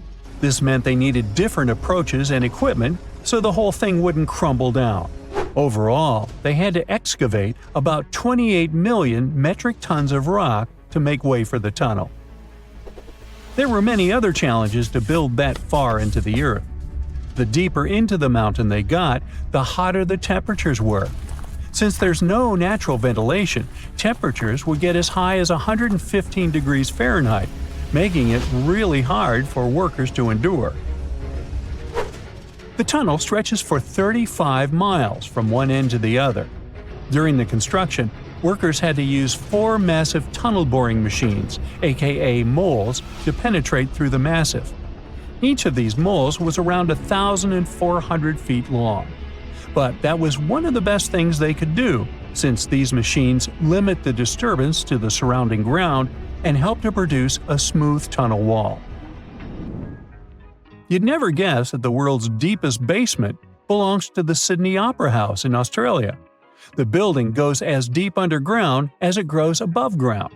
But this basement isn't just the Opera House's foundation, it's a parking lot. This unique parking garage penetrates 120 feet underground, or 12 stories deep, while most car parks are only 4 or 5 stories deep. But that's not all that makes it unique. You see, if they decided to build a normal rectangular parking space, this would end up eliminating a bunch of possible parking spaces. And since they wanted to maximize the space they had available, they had to come up with some superb structure. First, they opened up a man-made cavern to make that dream possible. Then they had to come up with a design. That's what led to the donut-shaped cavern, or what engineers call a double helix. This design shocked the engineering community for its innovative approach. But hey, it worked. Today, there is space for over 1,000 cars down there, which seems about right for an opera house. Let's wow once again real quick. Some underground structures may take up to an hour to reach. Take this gold mine in South Africa that lies around 2.5 miles below the surface. Yeah, you may think, hey, it's just a couple of miles, why does it take an hour to get there? But the conditions are hard and it's not for the weak. But Milan Ladina, an Ecuadorian runner, even completed a half marathon there, despite temperatures reaching 104 degrees Fahrenheit, high humidity at 80%, and an atmospheric pressure of 1.4, comparable to what divers experience 5 meters under the sea. Yikes.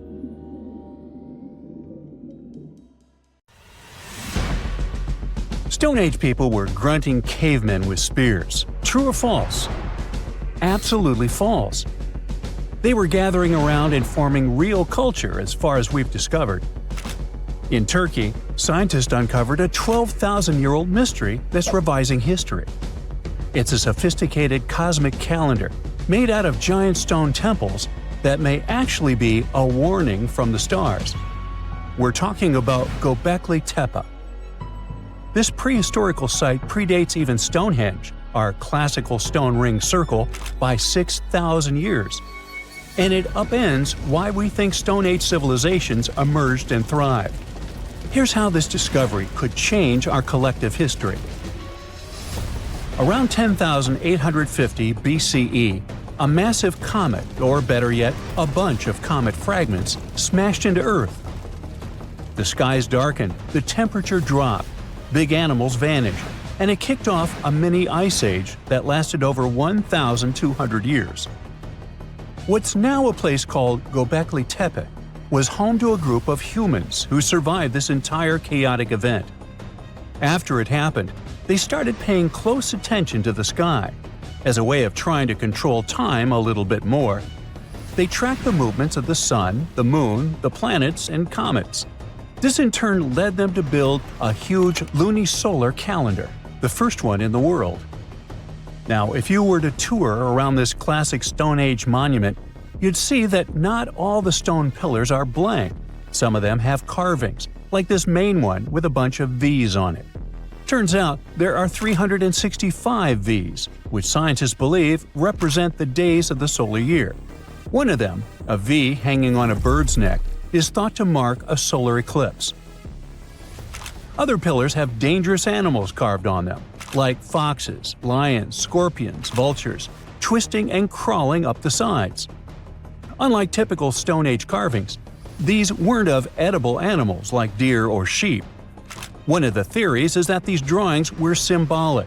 Some archaeologists believe they reflect the fears and chaos this civilization had lived through, a kind of collective attempt to make sense of a terrifying and unpredictable world. Archaeologist Danielle Stordour has highlighted the images of vultures, saying they represent the people who passed away. In some ancient cultures, vultures were believed to carry the souls of the deceased into another realm. She's seen similar symbols in ancient sites nearby. To understand why this all makes sense, we need to dig deeper into the real purpose of this site. Göbekli Tepe was discovered in 1994 by German archaeologist Klaus Schmidt, who realized that the hill in southeastern Turkey wasn't just another Neolithic mound. Underneath it, his team uncovered massive stone circles supported by pillars weighing up to 20 tons. Radiocarbon dating puts the site at around 12,000 years old, making it the oldest known ceremonial structure ever built.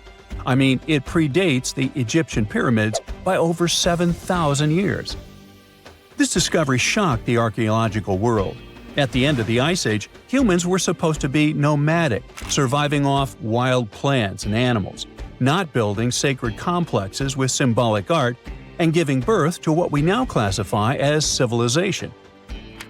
We usually think civilization starts with farming, then villages, then crops. But this site suggests something more surprising. Early humans may have come together not to grow food, but to worship. Schmidt found no signs of homes, hearths, or permanent settlement, just stuff used for rituals and gatherings. This has led researchers to believe that spirituality and communal rituals came first and that farming followed. Because to build something this massive, you'd need hundreds of people working together, which in turn would have sparked the need for food, organization, and social structure. In other words, the temple came first, then the village, then the farm. Now, Göbekli Tepe isn't just stirring debate because it's old. It's because it seems too advanced for its time, and that's where the more controversial theories start to emerge.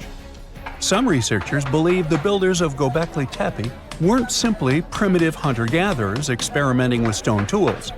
They may have been the inheritors of ancient knowledge, remnants of a much older civilization that existed before the end of the last ice age. This idea ties into the Younger Dryas impact hypothesis, a theory that a comet struck Earth around 10,850 years ago, triggering a sudden and catastrophic climate shift. According to this view, the survivors of that event passed down their knowledge through symbolism, architecture, and oral tradition. And Göbekli Tepe could be one of the earliest attempts to preserve that memory. Now, if that's true, then the carvings at this site, especially the animal symbols on the pillars, aren't just decorative. They could be astronomical codes, tracking constellations and celestial events. But one pillar might hold the biggest secret of all. It's called the Vulture Stone, and it's freaking archaeologists out.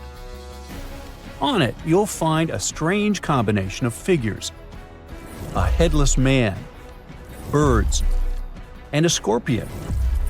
To the untrained eye, it might seem random, but some researchers believe these are ancient representations of constellations, like Scorpius among them, and that the headless man symbolizes a mass extinction event. Some even argue that this is the oldest known record of a comet impact, the one that triggered the Younger Dryas. And if you're wondering who this older lost civilization might have been, they are called Atlantis, or more neutrally, Civilization X. Theorists like Graham Hancock suggest that this advanced culture, destroyed in the chaos of the comet impact, passed fragments of its knowledge to survivors around the globe. In that case, Göbekli Tepe wasn't the start of civilization, it was the restart. Now, back to the stones. Pillar 43 may look like a celestial calendar at first, but when archaeologists recreated the sky patterns encoded in its carvings, they found a precise snapshot of the sky dating back over 13,000 years. It appears to show a meteor shower, a flood, and humanity's tragic end, aka the Headless Man.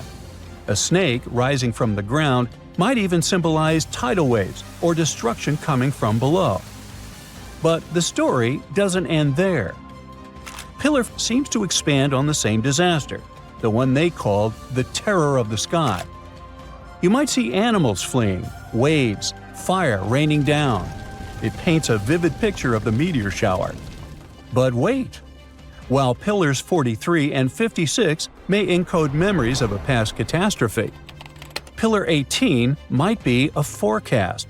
That stone zooms in on the Aquarius constellation. If this sounds familiar, maybe it's from the phase Age of Aquarius, which is the age we're living in now.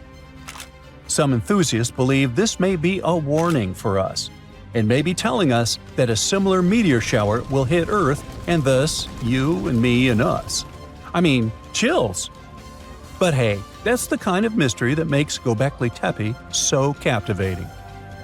Today, archaeologists know that Göbekli Tepe was part of a much larger sacred complex, now known as Taş Tepeler, a network of ancient sites across the region, each with its own secrets and structures, but connected by shared patterns and motifs. In 2019, excavations began at this sister site, just 40 miles from Göbekli Tepe, known as Karahan Tepe. And here's the twist. Some researchers believe Karahan Tepe might be even older. Unlike Göbekli Tepe, which appears to have been primarily ceremonial, Karahan Tepe has signs of domestic structures like walls, tools, and perhaps even homes. And that changes everything. Because whether these sites were the work of highly sophisticated hunter-gatherers or survivors carrying the fragments of a lost pre-Ice Age civilization, one thing becomes clear. Our ancestors weren't just surviving. They were planning, tracking, and predicting. They were far more capable, curious, and connected to the universe than we ever gave them credit for. There once was a kingdom where the ancient Egyptians traveled to buy gifts for pharaohs, sort of like an ancient shopping mall. This kingdom, named the Land of Punt, was rich in luxury goods, including gold, aromatic resins, blackwood, ebony, ivory, and exotic animals like leopards and baboons. All of these sound like great gift ideas to me. The Land of Punt was an especially important trading partner for Egypt for over 1,000 years. But if you plan to go there, the bad news is that it hasn't survived to these days, and nobody knows for sure exactly where Punt was located. We only know about it from records. The most famous of them were left on the walls of the temple of Queen Hatshepsut, who had sent an expedition to Punt. Scientists have been trying to find the exact location of this rich land for over 150 years. It could have been southeast of Egypt, in a coastal region south of it along the Red Sea, Gulf of Aden, and the Indian Ocean, or it could have covered the Horn of Africa and the area across the sea in southern Arabia. Now researchers were finally able to narrow down the possible locations thanks to a study of baboon mummies. Ancient Egyptians admired baboons and even thought they were related to the deity of the moon and wisdom. One species, the sacred baboon, was often shown in wall paintings, sitting with its tail curled to the right, and was mummified in this position. Another type, the olive baboon, was wrapped up in one giant cocoon. Both types were found in the tombs of the Valley of the Kings. But if you remember geography lessons, baboons just don't wander around Egypt, so they must have been brought there through trade with other regions. Primatologists, Egyptologists, geographers, and geochemists look at the mummified baboons from two different time periods in ancient Egypt. Some were from the New Kingdom period, and others were from the Ptolemaic period. The scientists did some more hard work and analyzed tissues from 155 baboons from 75 separate places in eastern Africa and southern Arabia. Those were all areas that they thought could be the ancient Land of Punt. They measured oxygen and strontium in the baboons' bodies. When animals drink water and eat plants, their teeth, hair, and bones show a geographic signature of where they've lived, thanks to these elements they contain. Scientists use a special method called isotopic mapping, and found out that the New Kingdom baboons they analyzed came from a location in Eritrea, Ethiopia, or Somalia. 5 mummified baboons from the Ptolemaic period had strontium levels that matched those found in Egypt. So, ancient Egyptians might have had a special place to breed and keep baboons, probably in Memphis, a city in Lower Egypt, not Tennessee. Meanwhile, paleontologists from New Zealand got lucky, as some boulders had split open from the tide and revealed fossils of the largest penguin that has ever lived on Earth. The scientists used laser scanners to make 3D models of the ancient penguin bones. They compared these bones to the flipper size of modern penguins and did some math as to how much the old penguins might have weighed. Today, the biggest penguins, emperor penguins, weigh between 55 to 100 pounds. Researchers think that the penguins from the past that they found weighed around 340 pounds, real giants in the penguin world. These huge flightless birds lived in the oceans around New Zealand more than 50 million years ago, after the dinosaurs went extinct. They totally took advantage of their big bodies to stay warm in the cold water. They might have even traveled the world thanks to it. And they'd scare off any predators, but they didn't have any. The asteroid that took down the dinosaurs also got rid of most big marine reptiles, and the ancestors of seals and whales were still living on land.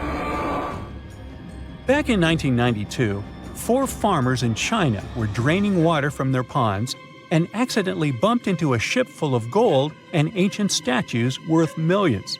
Just kidding, they actually found the Longu Caves. Those are 24 big caves created by people a long, long time ago. Even though they are so large and well-made, no one knows who built them, why they were built, or how they were built. Experts think the caves are at least 2,000 years old, but they don't understand why these caves aren't mentioned in any historical records. All of the Longu caverns look the same and aren't connected to each other. Each cave has one entrance connected to a vertical shaft with a carved staircase. Rain and water from the surface can flow into the caves through these stairs. To manage this water, the caves have special grooves, channels, and a system to catch the water at the bottom. So it looks like the ancient builders were real pros when it came to drainage and water management. Maybe my town could learn a lesson from them, as it turns into Venice after every heavy shower. Anyway, the caverns were built below a hill, named after a bird that is one of the most respected creatures in Chinese mythology and culture. It symbolizes all the best things, like high virtue, grace, and the union of yin and yang. Scientists think there could be a connection between the caverns and the bird, but it's just a theory so far. Experts from the National Institute of Ocean Technology in India were doing their routine pollution surveys when they found some structures that looked like a city underwater. Using special sonar technology, the team found big geometric shapes on the ocean floor. They brought up different items from the site, like pottery, beads, sculptures, parts of walls, and even human bones and teeth. They thought the ruins belonged to a civilization older than the Bronze Age Indus Valley Civilization, which is the earliest urban culture of the Indian subcontinent that we know of so far. But not everyone joined in on celebrating this awesome discovery. Some archaeologists refused to believe it and thought it could be some computer tricks. And even when they saw hundreds of artifacts from the ocean floor, they said an ancient river could have brought them there from someplace else. The team that discovered the underwater site decided to prove they were right. They chose a piece of wood as their main evidence. They tested it and found it was 9,500 years old. That could be the age of the entire site. Skeptics still insist that we can't rewrite all human history because of one piece of wood. Even 23 years since the discovery, no one is sure about the final answer. This is partly because it's hard to explore the site. It's in extremely dangerous waters with strong currents and riptides. During the cool Antarctica's summer, from late November through January, geologists from the University of Wisconsin-Milwaukee climbed the frozen slopes of the McIntyre Promontory in the Transantarctic Mountains. High above the ice fields, they looked through the mountain's gray rocks for fossils from when the continent had green forests. By the end of their trip, the geologists found fossil pieces from 13 trees. These fossils show that the trees are over 260 million years old. This means the forest grew at the end of the Permian period before the first dinosaurs even appeared. More than 90% of all species on Earth disappeared back then, including the polar forests. These trees would have been very tough if they grew in Antarctica and could have survived. But a huge increase in gases like carbon dioxide and methane must have taken them down.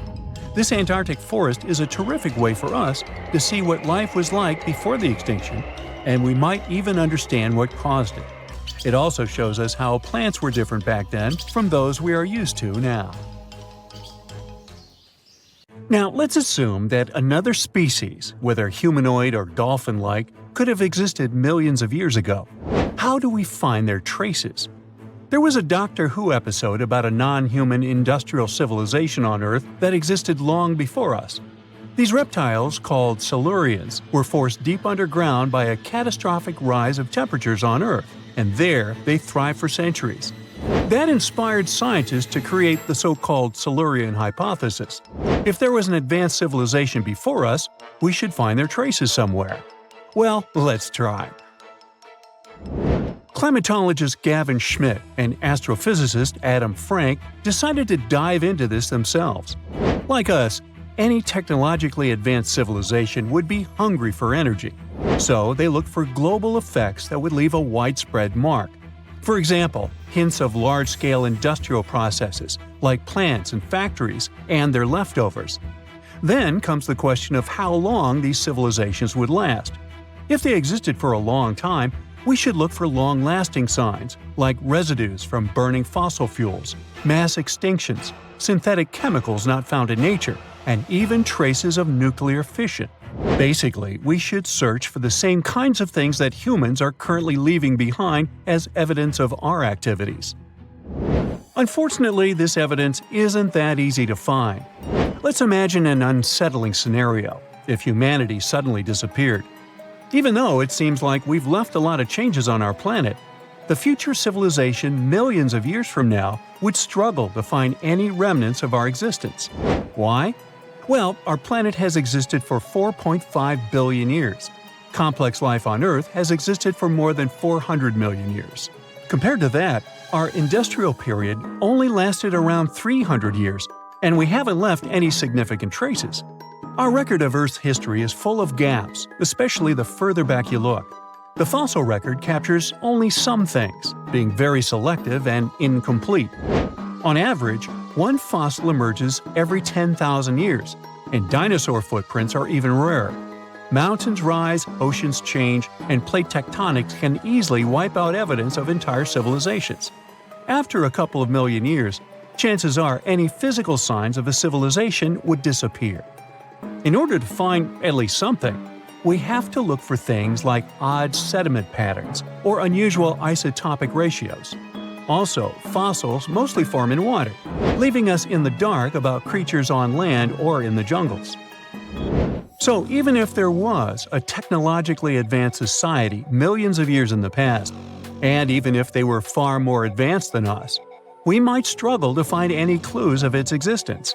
Frank and Schmidt try to understand how we could ever hope to spot signs of them. Discovering actual cities would be the ultimate proof of a Silurian-style civilization on Earth. But Adam Frank isn't too optimistic. Even now, our cities cover less than 3% of the surface, making it easy to miss ancient city ruins. Whether a city survives over tens of millions of years depends on whether the land around it is sinking, getting locked into a rock, or rising, getting worn away by rain and wind. So places like the French Quarter in New Orleans might have a better shot of making it into the geologic record than, say, Haight-Ashbury in San Francisco. When it comes to finding artifacts, the odds are pretty slim as well. No prehistoric iPhone would survive millions of years, fancy glass or not. Finding their fossilized remnants might be a bit more promising, but it's still tricky. Considering modern humans have only been around for about 100,000 years, it's quite possible that we might overlook any traces of an earlier advanced species. There is one thing, though. We could stumble upon their traces in rocks. Our current chaotic era might leave a distinct mark on the Earth's geological history, especially since we're basically experiencing PTM 2.0. I'll get to that in a moment. So they try to look at the changes in the carbon cycle. Humans have been releasing a lot of fossil carbon since the 18th century. This leaves a special mark in the carbon isotope ratio, like a signature that shows the difference between carbon in living things, such as seashells, and carbon in lifeless volcanic rock. Scientists also look for signs in the way sediments are arranged. Large coastal deltas might mean that there were bigger rivers made by folks in this hypothetical civilization. Traces of nitrogen could suggest big-scale farming, where they used a lot of fertilizer. Spikes in metal levels in the sediment could mean runoff from heavy industries. Of course, a single find like that wouldn't tell us anything. Schmidt says the key is to look for multiple signs together. Without clear artifacts, the uniqueness of an event might show in various clues rather than a set of changes linked to a single cause. On a quest for Silurian-style clues, scientists even decided to check the Moon. Some astronomers find it surprising that no one has looked into this before. They even joked about the possibility of dinosaurs building rockets and leaving traces on the Moon or other celestial bodies. These astronomers think that Earth-like planets tend to erase signs of civilizations on their surfaces. So they're exploring the wild notion that these beings might have been space travelers. In that case, remnants of their technology, known as technosignatures, could be lurking not only on our Moon, but also on asteroids, or even buried on Mars. There they might endure for millions or even billions of years. Unfortunately, so far, despite digging into the past 380 million years and examining all suspicious events, the researchers haven't found a clear match for a technological civilization. They don't give up, though. Frank calls for more investigation. For example, we could study how modern industrial chemicals stick around in ocean sediments. This, he believes, could help us identify similar chemical traces in the Earth's history. If there are no traces, why do we even bother to find something like that? This research is based on Schmidt and Frank's recent papers. They were delving into the Anthropocene. It's the proposed epoch, dominated by human activities on Earth. It's full of these things called hyperthermals. They're prehistoric events when temperatures on Earth sharply increased over a relatively short time. They're like extreme heat waves from the past. A great example of this is the Paleocene-Eocene thermal maximum, or PETM for short. It happened around 55.5 million years ago and saw a rapid rise in global temperatures. Over 200,000 years, the average temperature on Earth jumped from about 9 to 14 degrees Fahrenheit. We study these hyperthermals to understand how they occurred, from natural causes or human activities. So, these hyperthermals sparked the genesis of Frank and Schmidt's research. To study them, scientists started examining chemical signals and tracers left in rocks. When doing that, Schmidt and Frank uncovered some eerie parallels between all the climate issues we have today and past periods of rapid temperature shifts. There's a close similarity between the PETM and other hyperthermal events.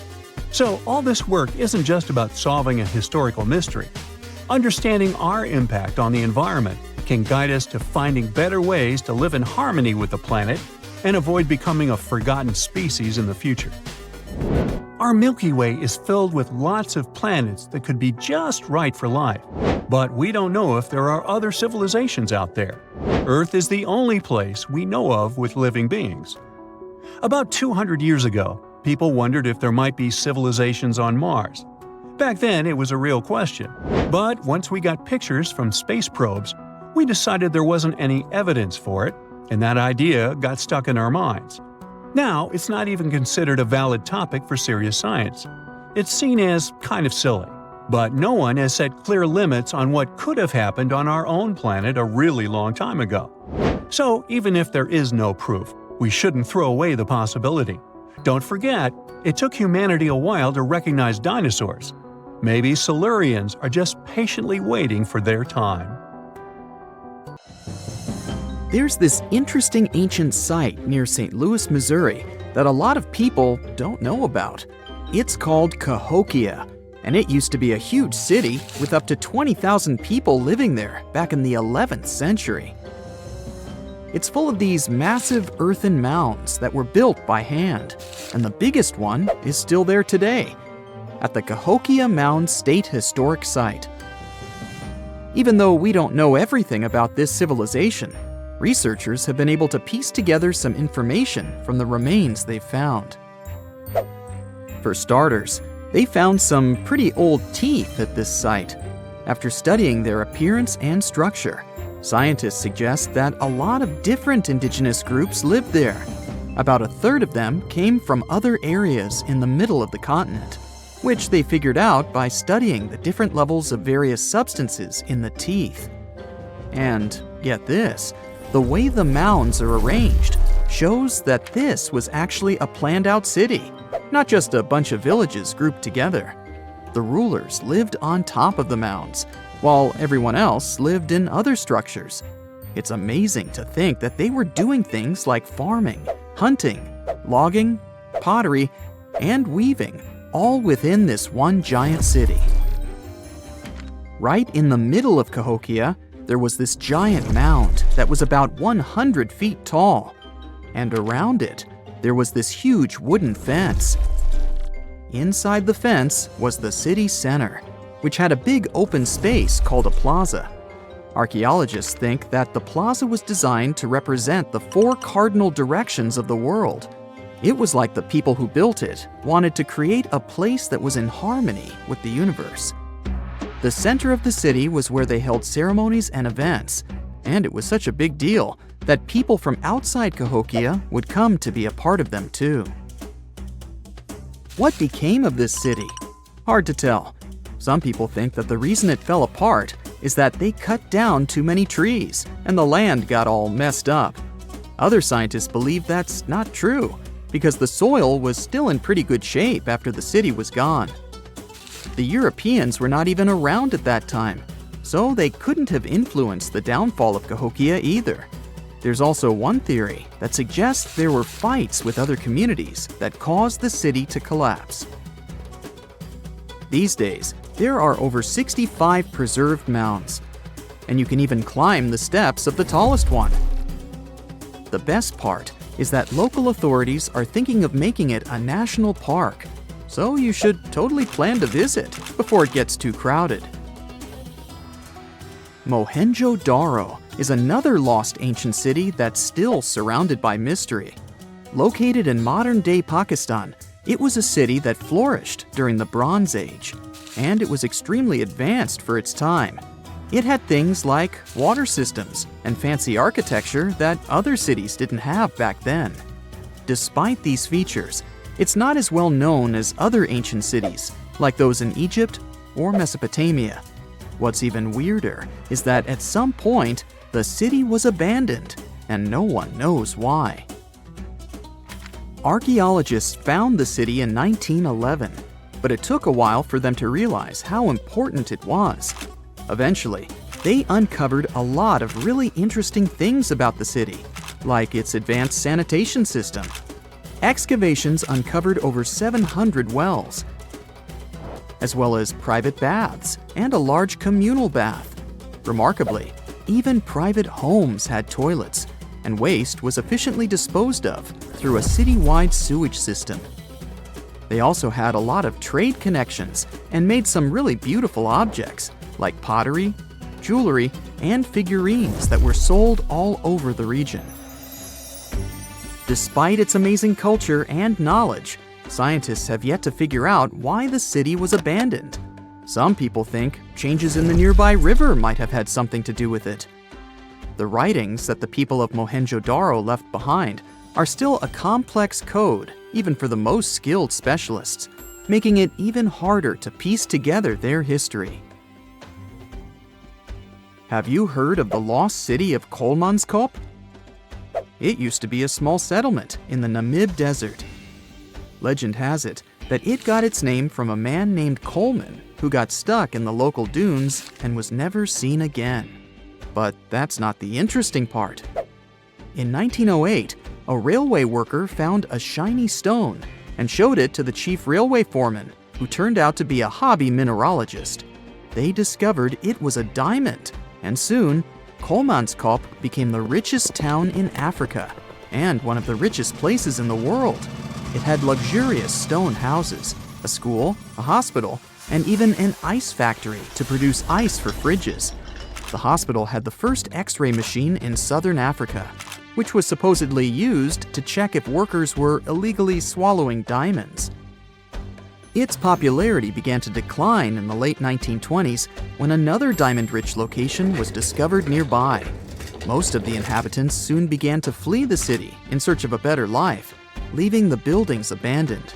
In 1938, all machinery was taken south and the town was left to the desert. The last inhabitant left Kolmanskop between 1956 and 1960.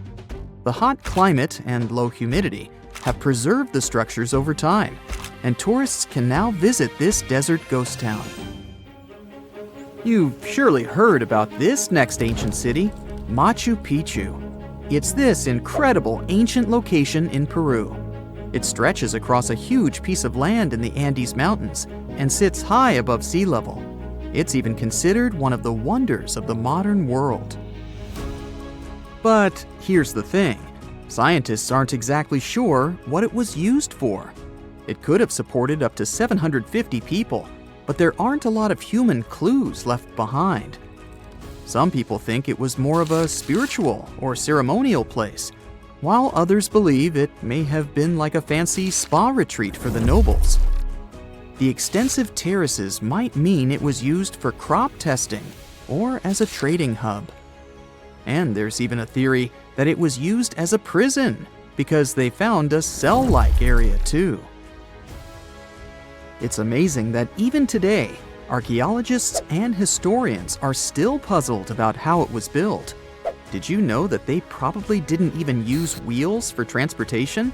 And those massive granite rocks were somehow pushed up the steep Andean mountains, even though most of them weighed a lot.